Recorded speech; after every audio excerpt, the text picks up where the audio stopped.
So what are then the elements in a tourism board? I would like to talk to Austria and Germany right now. What are the elements that make them accept these new tools? Is that budget? Is that management? What is it? I think it's a clear strategy, isn't it? I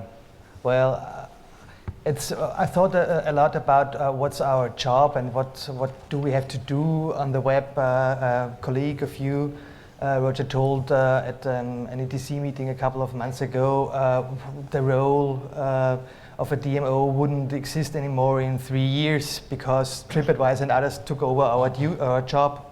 So I don't agree to this, because we have our main job in the web is to manage our brand. Online, we call it online brand management. It's a specific strategy, defined as a strategy at the Austrian National Tourist Office. There are 4 main activities. It's a clear structure, or to keep the structure and the actions clearly defined of your platforms. Web search is very important. Universal search appears, pictures search about the destination in pictures, videos, in maps.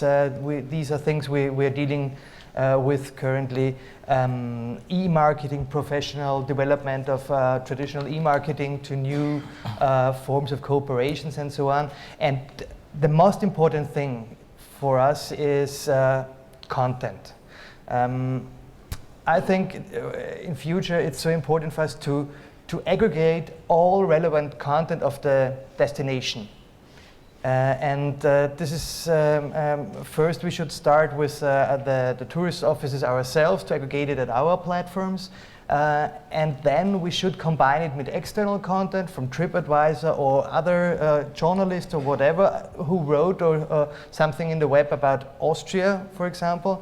Then we should aggregate this content, and then we have a very attractive platform for customers, and this will be the thing how we could be successful in future if we focus 100% to the customer and not to the offers we have in our destination.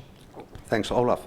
I agree totally, and I think budget and stuff is no excuse. I think every DMO needs a social media strategy, but coming back to Martin, I think an NTO in the future should still be a source of good quality content, rich media content, and deliver it in several languages, because their partners inside the country often only publish in their national language on 2 or 3 other languages. And I think the major task of an NTO is to deliver content in high quality in several languages to the right platforms, which can be partner platforms like hotel chain platforms, it can be social media, in cooperation, vice versa, you know. So NTOs should be kind of trend scouts, where to publish, where do I have the best place for my audience, in which markets for the future. Olaf, in your list you didn't mention e-commerce. Is there no room for e-commerce for DMOs?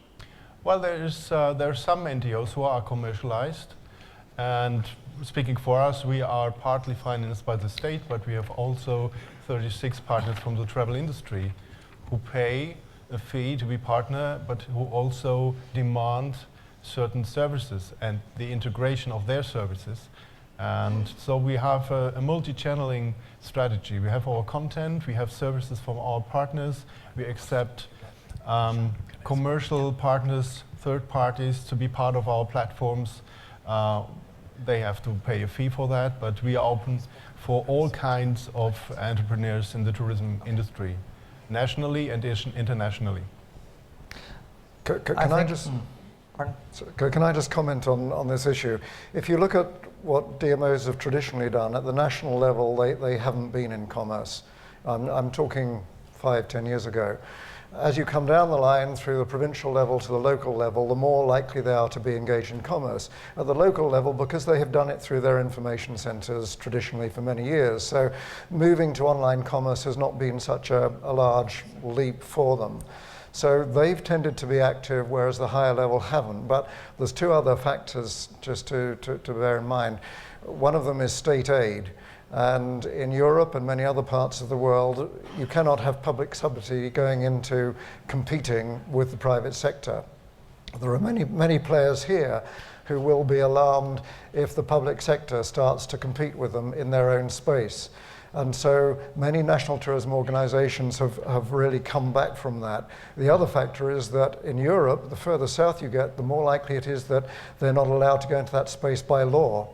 So there's only a pretty small number at the national level that are in that space. So while we're on the subject of commerce and competition then, why don't DMO sites, country all the way down to regional, adopt an aggressive meta-search strategy where they are the definitive vertical search for that destination because you know more content than anybody else? Why doesn't that happen? Yeah. We are doing that. Austrian National Tourist Office On a scale of does. 1 to 10, 10 being as good as Okay. and 1 being terrible, where are you, do you think? Because doing Currently- it is one thing, doing it well is another thing. Yeah. Currently, we are in the middle. Yeah. middle, okay. We are developing it. Our long-term or mid-term strategic vision in this field is that we should provide a meta search in different languages. And will Because- do you get paid on the clicks? Yes, Good. we do. Anybody else? Why isn't it more prevalent? It's like perfect for DMOs. It's happening, Philip. I think it's been happening for about 2 years now. In Europe, I think Visit Britain I'm was just getting the old first to and introduce senile, this. Roger. It's hard for me to, I don't see so clearly anymore. Okay, but the fact is it's pretty complicated when you're dealing with hundreds or thousands of suppliers. Yeah. You know, getting the interoperability is not easy. Predominantly, DMOs are about supporting SMEs, so getting them within the meta search is not easy. But you know, progress is being made. We've got 2 or 3 NTOs in Europe who are doing that, and increasingly in other parts of the world. But it's just the tip of the iceberg. It's a very important question because it's a much more comfortable place for a DMO to be doing, to be pushing out business to suppliers or intermediaries than to be competing with them. I wanted to, Roger, that the work of the DMO company, it's more in the future networking organization. Yeah. To integrate a lot of third-party companies because it's a hard work to create content, to look what's the best tool, to make an online marketing strategy.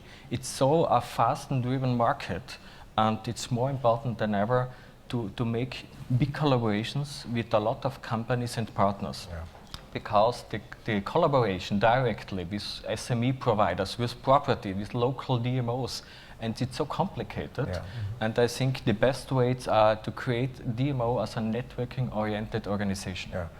I agree with that totally. You can think of it as an hourglass, you know, a funnel, that you're bringing in the inventory from many suppliers, and there's lots of problems with that. But the key thing for most DMOs now, those who want to be involved in e-commerce, is distribution. You know, distribution is the name of the game. They've done it through their own websites in the past. In the future, it needs to be through multiple distributors into the marketplace.